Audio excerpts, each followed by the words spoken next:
দাঁড়িয়েছিল একটি বিকট অদ্ভুত ছায়া। ছায়াটা দেখতে মানুষের মতো, কিন্তু অস্বাভাবিক লম্বা আর ফাহমিদা কয়েক সেকেন্ড তাকিয়ে রইল, আর মুহূর্তের মধ্যেই ছায়াটা হঠাৎ গায়েব হয়ে গেল।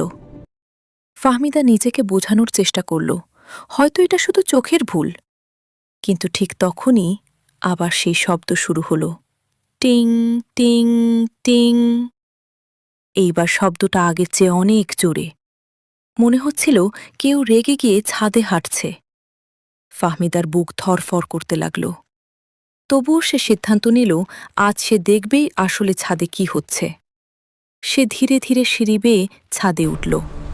ছাদের দরজাটা আধ খোলা ছিল। চারদিকে অদ্ভুত নীরবতা।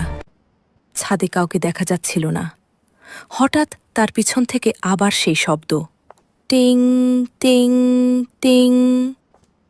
ফাহমিদা ধীরে ধীরে পিছনে তাকালো, আর যা দেখল তাতে তার শরীর ঠান্ডা হয়ে গেল।